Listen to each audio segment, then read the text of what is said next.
All right, thank you.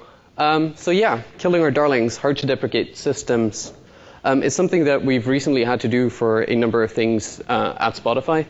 And some of it went well, some of it didn't. We learned a bunch of things from it. So this talk is mostly like how we went about it, what we learned from it, and the things that we like to share around it. So I got introduced as Danny. My first name is actually Daniele, but it confuses the heck out of everyone. It's Daniel with an extra E or Danielle with missing an L, and it's weird. I've been at Spotify for about 2.5 years. I started there as like a build CI/CD kind of person. I've been an SRE for the past 1.5 years or so. My work's usually centered around configuration management and service discovery at Spotify, but currently I'm part of the team that's moving all of our backend systems to Google Cloud. It's been a bit of a different thing. So like I said, what I want to talk about, or I briefly want to touch on, is the service lifecycle and what we kind of mean by that versus what it actually turns out to be. At which point we'll get to like the actual how did we do the deprecation of this service, how did that go, and what we've learned from it. So the service lifecycle. Whenever people talk about service lifecycle, ideally we get to this thing where someone proposes a new system and there's some discussion around it about how this should work, how we want to implement this. Some requirements are set up. Like it feels a bit rigid, but that seems to be the sort of thing that people think about. And then the system gets built, it gets put through some kind of testing, it ends up in production, there's SLAs, SLIs, SLOs around it. And eventually, the day will come that this service has, it's reached its end. It's either been replaced by something else, or it's like changed drastically, or it's just no longer needed, because whatever use case it served is no longer one that we're asking for. It turns out that in a lot of cases, the service lifecycle in our case more or less starts with like experimentation. So you have this idea, you start coding, or you start using this new technology. Maybe it's in this cool new language that you're super excited about. You show it to your teammates, and they're like, "Ooh, that's cool." And then you show it to some other people because you want to get some feedback, and it's like it's all fun, and it's like this honeymoon phase, and you're super excited about this project that you're doing. Then all of a sudden you get paged because, damn it, your service made it into production. Someone saw your service and was like, "Ooh, this is actually a really cool piece of thing that I can build my own stuff on." So all right. So now it's production, which great. It didn't have an SLA defined, which by definition means that the SLA is 100%, because he didn't say anything else. And people just start kind of building on it. Like, it gets entangled in more and more services as you go along with it, which is fun. And eventually, because of how this went, the service just lives on forever. You just can't get rid of it. It gets integrated into more systems. You kind of lose track who's using it for what purpose, and you're basically stuck with it until the end. So what happens is that fairly often teams have a number of systems that they own, even though it's no longer part of their core mission. It's not really what they're working on. It just so happens that at some point in time they own this use case, and since these things just won't die, you're stuck with them. So the mantra for us tends to be you own it so you can kill it. So if you're responsible for a service, you either, and you want to deprecate it, then you can do that. You can also give it away to someone else and basically get rid of the problem that way if you manage to convince someone that, hey, this is a cool thing, you should take this on. So the way we usually start this is by building out what we call our kill list. So our squad, or my team, maintains a kill list of all the services or the processes that we own that we would like to get rid of, either because they're not actually used anymore or just because it's things that once upon a time we cared about, once upon a time it was a use case that we were trying to solve, but that no longer is true. The neat thing about the kill list is that any system that's on that kill list is up for grabs for other people. So if someone is looking to solve a particular problem or wants to venture into this problem space, anything that's on your kill list and someone comes and goes like, "Hey, can I take this over from you?" the answer should be yes. It is something that you can give to them, that you can hand to them. It's also a bit of a signal that anything that's on your kill list means that it's in pure maintenance only mode. We don't do any feature development on it. We'll fix it if it breaks, but don't expect anything new to happen in that space. Also kind of importantly, for things to be on your kill list, it helps if you're not emotionally attached to them. It also helps if you don't name them after pets or parents or siblings or other things. And it is supposed to be a list on which we keep systems. So not your colleagues, not your manager. It's a different list. So once we've got that kill list and we've decided on our service or the thing that we want to get rid of, we need to figure out who the hell is actually using this. Depending on your organization, this can be a very small problem, or this can be a rather large problem, and depending on how long this system has been around. If you're just talking a couple of engineering teams and everyone kind of knows each other, then you know what everyone else is using your system for. You know who you can reach out to. As you kind of grow, that disappears. When you have multiple engineering teams spread out over different geographical locations, you can't really rely on I'll just walk over, because you need a 6-hour flight and jet lag, and it's not super great. Once you've figured out who your customers are, you need to understand their use cases. What are they actually using your service for? More often than not, it'll actually be for things you never imagined they use your service for. It can be entirely different things.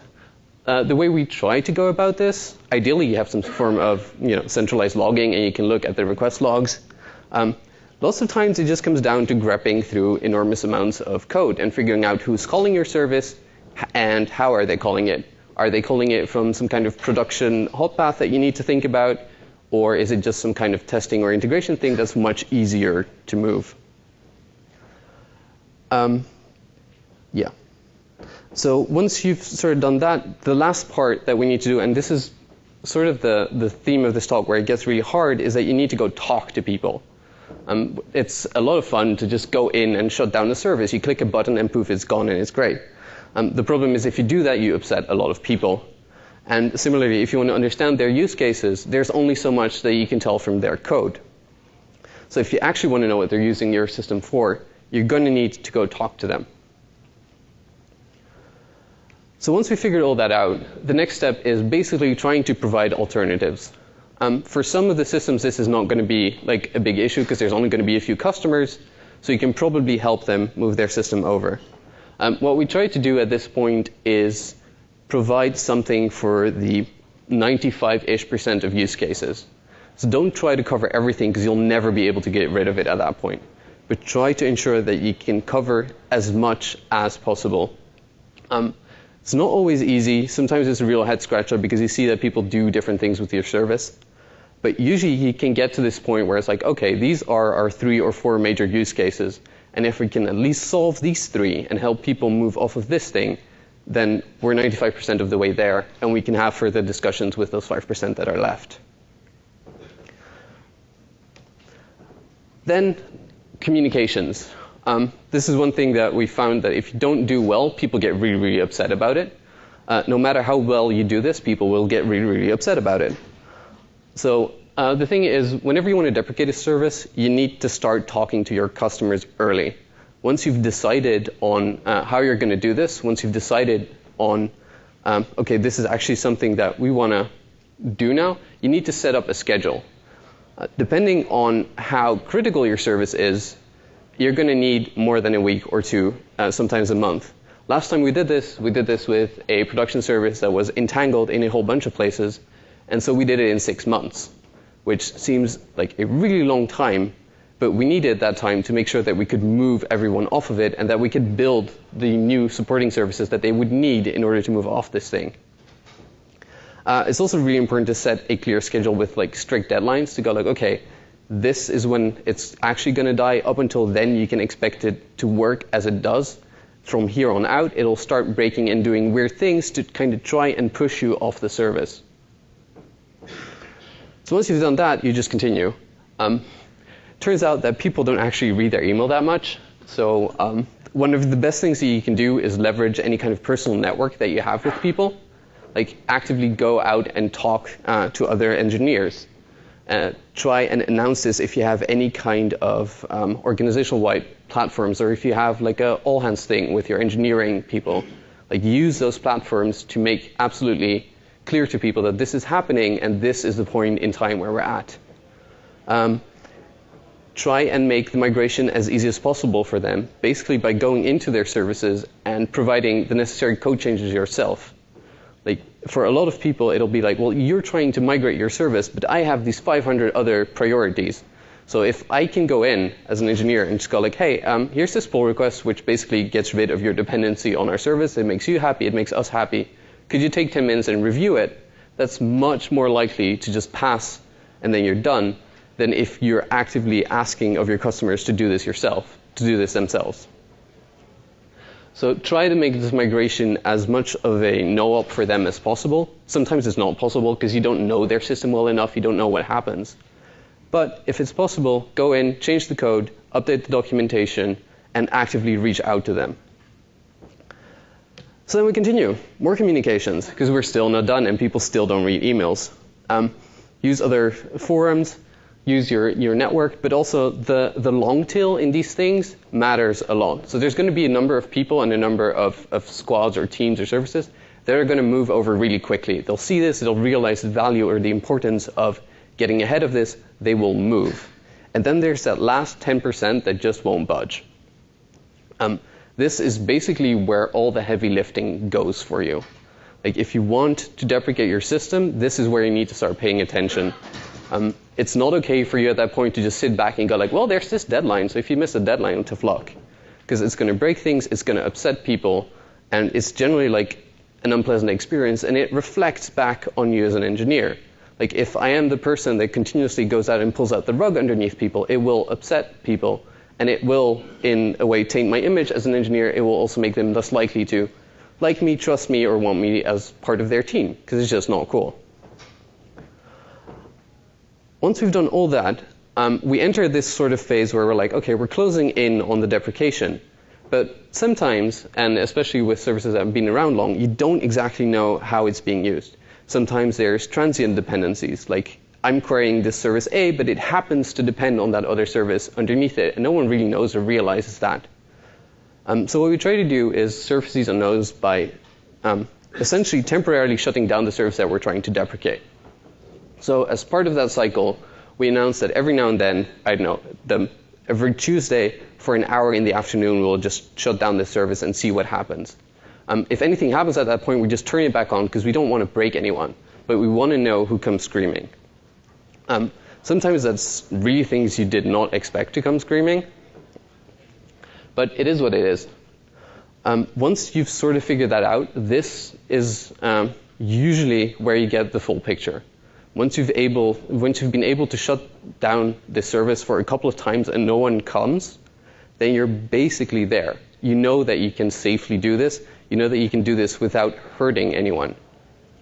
Still doesn't mean that you should go in the next day and just turn it off and be like, hey, we're done. Because, we set a schedule and you should respect that. But you should know that, okay, we're getting there. So once we've done all that, and once we've communicated with everyone, and once we're done with everything, we can actually go about deprecating that system. So we've reached that point in time, that deadline that we set, where we're going to go like, now we're going to shut it off. You can shut it off and then just be like, okay, we're done with it.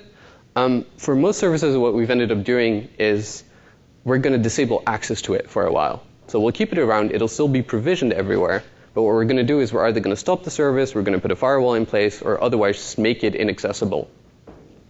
That's part of like the danger that something somewhere still didn't surface in our whole surfacing unknowns attempt.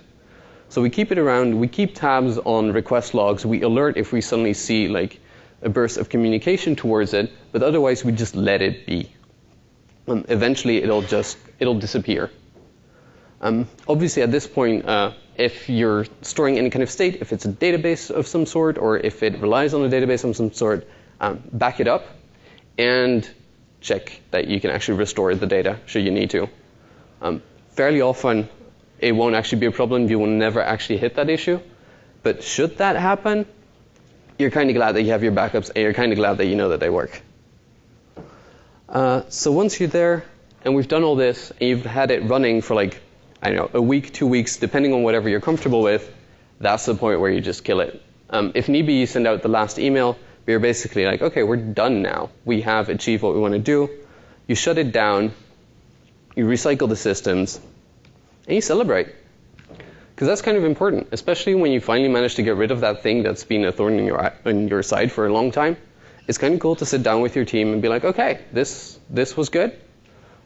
You have your cake, you have your champagne, you have your retro to figure out what the hell happened, what went well, what didn't, and what can we learn from it, what can we do better next time. So our learnings from all of this is that one of the most crucial things is keeping track of your customers and their use. One of the hardest things that we run into here is that because of how we basically built the service and released the service into the wild, we had no idea who was using it. We had no way to control their access to that system. So if you can limit the access, it doesn't mean like make it completely impossible for people to use it. But it can be something simple like if you want to be able to use my service, you need an API token or a service account or something that forces you to have this at least exchange with me so that I know that you're depending on this. This is also the point where you can go like, yes, but the service isn't actually production ready, so you should expect it to break. Obviously log everything. Logs will help you out anywhere that you can. So by all means, log things, push them to a central location, analyze them, try to alert on anomalous usage. If there's suddenly like a super high spike of requests or something, it's likely that someone is trying out something new against your service. And it might be interesting to have a talk with them, like, hey, what is it that you're actually doing? And I don't know, change your deployment. Maybe have a conversation that, okay, this is not what we want you to do with that service. One thing that I've personally found to be super helpful is if people set user agent headers, so I can actually figure out who's querying my service for what. This sort of gets you out of there if you have like API tokens or service accounts, but if you don't, be nice and set some kind of user agent header that uniquely identifies your purpose so that someone can see that based on like request logs and reach out to you. Super critical, don't be too reliable. Any kind of service that looks like it's 100% available will come and bite you later on. This has been especially annoying in a lot of cases because people have just integrated our service and just assumed that it was always up. So there was no error handling. If the service went down, everything else broke around it. If it served any kind of malformed response, then everything went with it. So define what are acceptable, what the service that people can expect of this thing is, and make sure that you never exceed the SLA. Make sure that that's defined. And also inject failure if you can. For some of our backends, what we do is that there is a constant 1.5 to 2.5% error rate, where we inject random HTTP status codes, where we give you broken responses, or where we just give you responses that you didn't expect, like failures or that kind of thing. It basically guarantees you won't beat your SLA, and it guarantees that anyone that is talking to your service at some point will run into this problem and will ensure that their code can handle this. There's nothing more dreadful for any kind of engineer than a thing that is always perfect. Comms are hard. This is why I touched about it about 4 or 5 times in this whole slide deck, is that people don't read emails. And fairly often they go like, oh, well, it doesn't really matter for me. Turns out it does, but people don't realize this. And so the more you can do to make it clear that this is happening, the more outreach you can do, the less impact your change will have on the organization. And that's actually pretty good. No matter how well you execute on this, someone will always get mad about this. When we deprecated our service over a cycle of 6 months, eventually someone came my way and was like, hey, it's gone. And I'm like, yeah, we deprecated this over the course of 6 months. And the reply was, well, but I was on parental leave for 6 months. I'm like, that's great. But like, I can't check the whole company for who's on parental leave and phone you and go like, hey, this one thing that you were dependent on is going to be gone. Especially since if it's a production thing, there should be a team that is responsible for this, ergo they should have seen it. If it's not, then it's some kind of experimental service that you have yourself that happened to end up in production, and we can have a discussion about that instead. I think I'm roughly on time. So we have about 5 minutes for questions.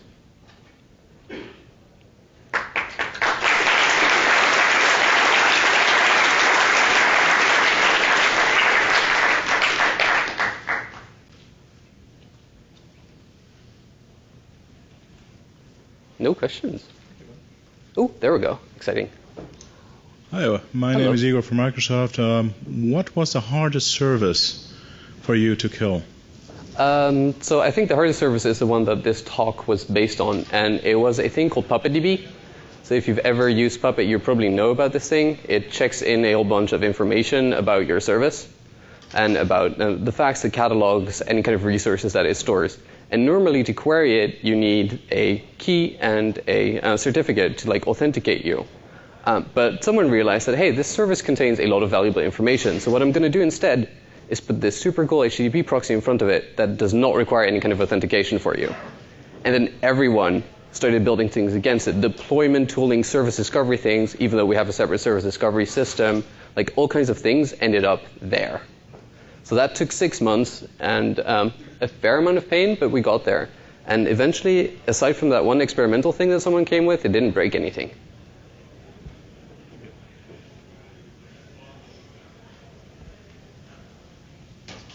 Hi, Greg Burrell, Netflix.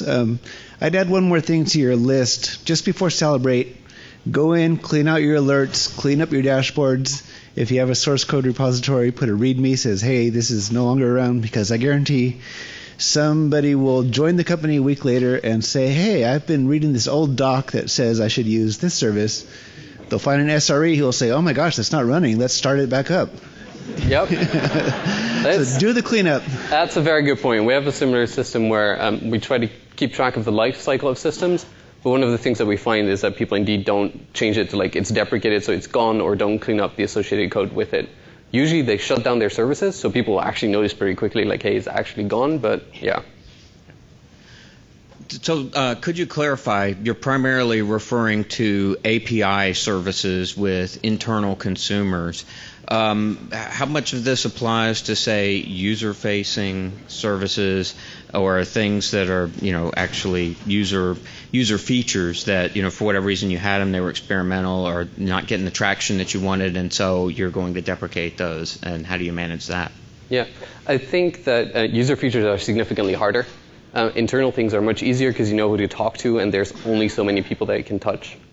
A number of the practices still apply, like log your requests, analyze what people are doing with it, try and figure out how many people are actually using this endpoint. If it turns out that it's something that's super popular, then you probably need to go out and use the channels that you have. Use the social media channels. If your company has a specific like company engineering kind of Twitter thing or channels or blog that people read, use that. If in order to use your API, someone needs to register as a developer to get a token or something like that, reach out to them that way when you see that their tokens are being used for an endpoint that you would like to deprecate. All in all, though, this is one where we exercise the most caution and where we take the most amount of time. And we try through every possible means to just ensure that people stop using it. But eventually, you'll have to shut it down. And a few people might come by, and it might upset a few. But as long as you've done a reasonable job at this, if you've given people enough time, then I guess that's too bad, and there isn't that much that you can do about it.